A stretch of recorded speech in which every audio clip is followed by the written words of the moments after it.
type of a vocalization. So I turn the camera on. And it's in infrared. And I'm going to turn on the infrared spotlight, which neither of us can see. The camera sees it just fine, though. That direction we heard a vocalization. It's November 9th, 2013, Rough Hollow. Turn that off.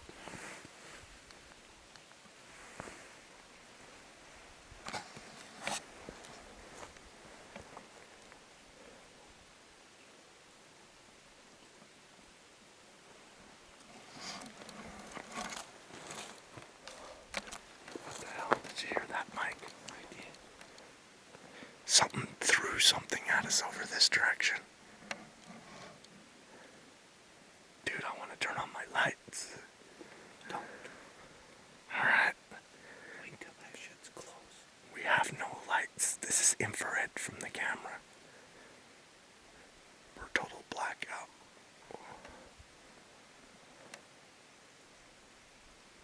We're up above the Bear Cafe. Come right to us.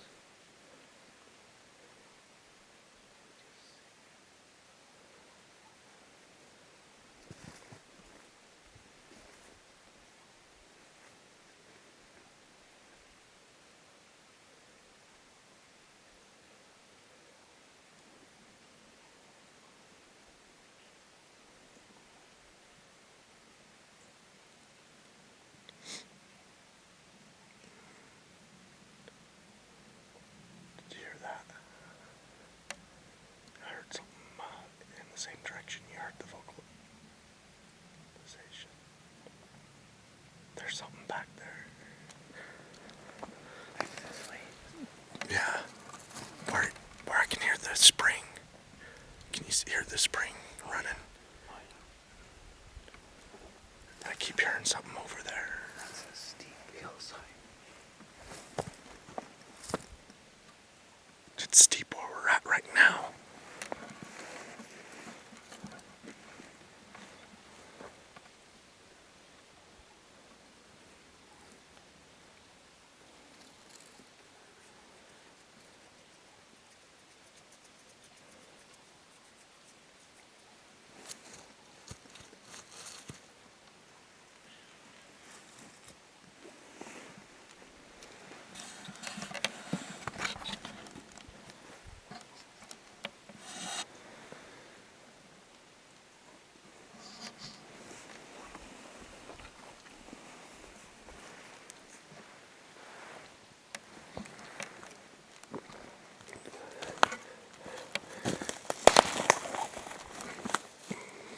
Yep, that's me.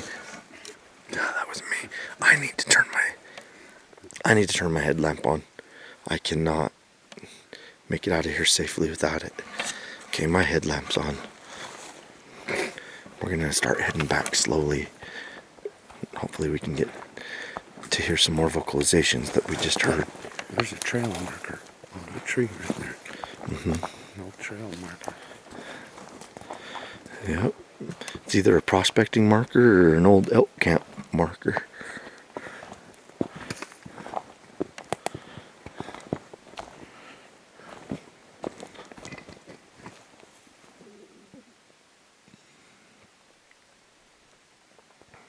It's been done through a different way though. Instead of chopping, they put something in the bark that retained its growth.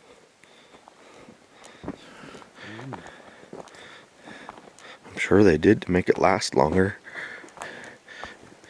You know, they were planning on coming back several years later if they were going to do that.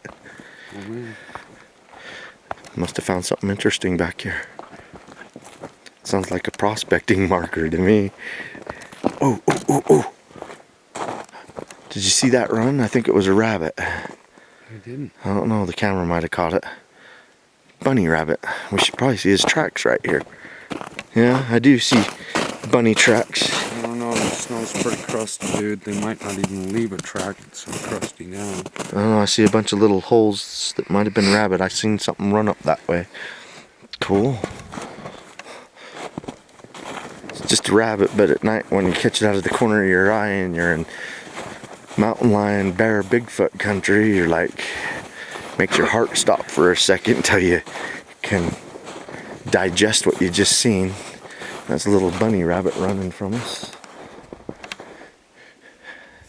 And I like to see game. Game means there's something to eat for the creatures up here. Sign of a healthy ecosystem. Heck yeah.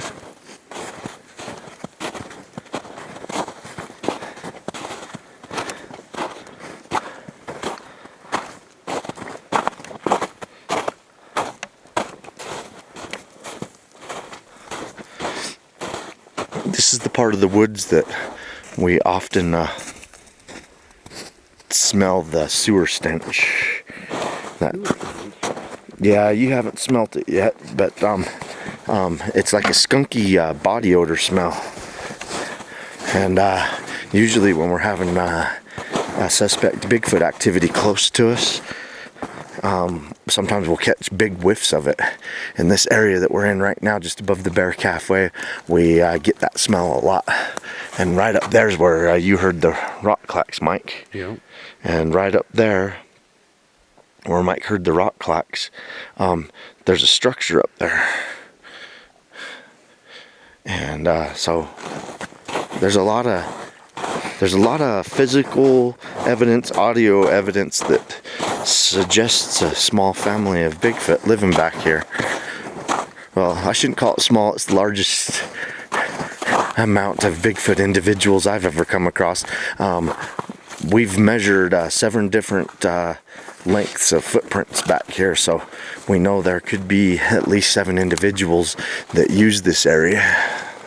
Those tops are all the lambs here that have gone to seed. Oh, that's seeded lambs here? Yeah. Oh, I didn't know that. that. Tall ones that you can see. I didn't know that was lamb ear seed. Yeah.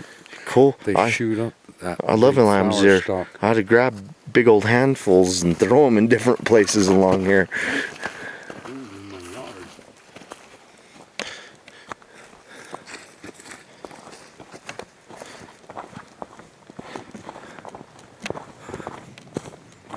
Okay, we're almost to the Bear Cafe.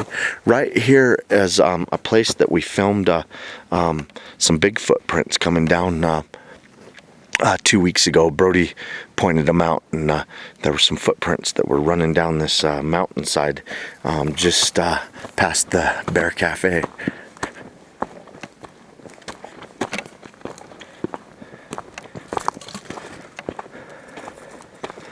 And this is what I wanted to name Bear Alley, because we find a lot of bear footprints here.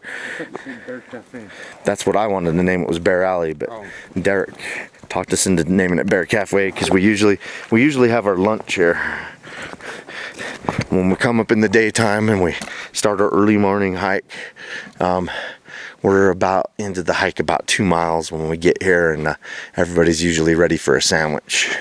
So, Bear Cafe.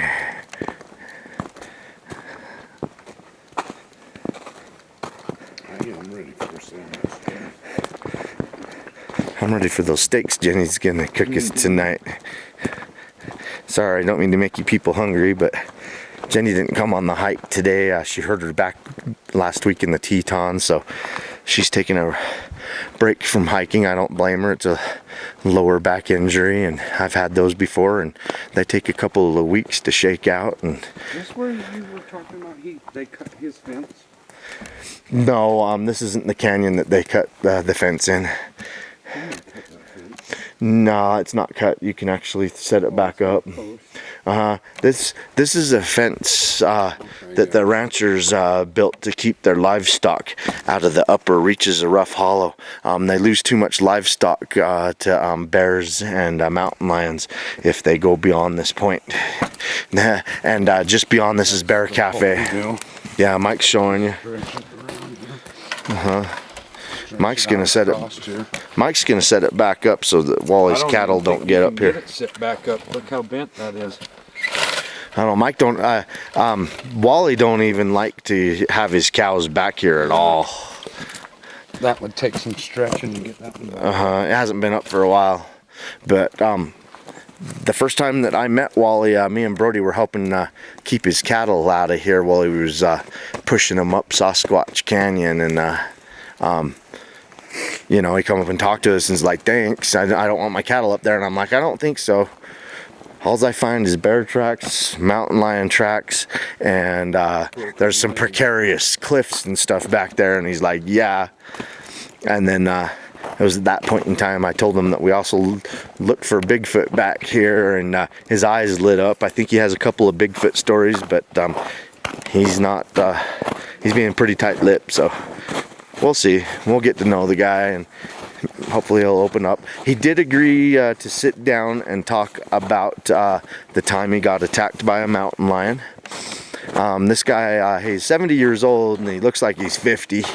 He's in great shape for his age. You'd never believe that he's 70, but he lives off the grid up here. He's been up here for about 38 years, and he's been attacked by a black bear, and he's been attacked by a mountain lion, and you can tell he thinks we're crazy for wanting to come up Rough Hollow at night.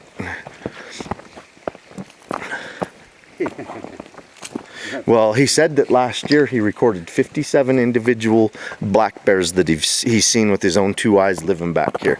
Because he lives at the mouth of Sasquatch Canyon, and he owns a lot of the property on the north side of Sasquatch Canyon. And he was a great person to know, to be friends with and stuff, because, you know, he just gave us permission to hike on his property and stuff, and most of his property's on the north side of Rough Hollow, so we're gonna be rough for a reason.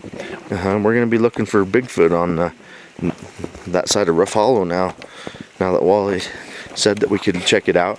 I think he has some Bigfoot stories. He's really interested in our research back here, and he wants us to research on his property, so. But anyway, he's gonna let us interview him on camera about getting attacked by a mountain lion and attacked by a black bear. And he's a modern day mountain man. Him and his wife live up here off the grid. They have propane power. Excuse me. Whoa. Did you hear that? Mike smells it. Oh my God, listen.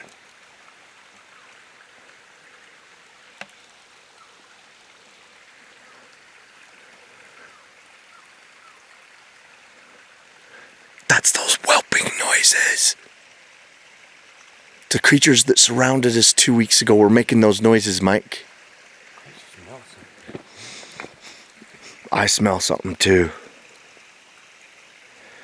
Hey, will you give me a hand?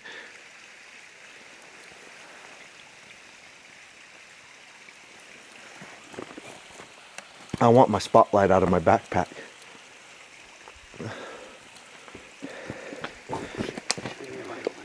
Sorry. Did your battery go dead? Oh, I didn't turn it on because what am I looking for? Will you put this on my side pouch and then get my spotlight out? I'm gonna start a new block while Mike's getting my spotlight.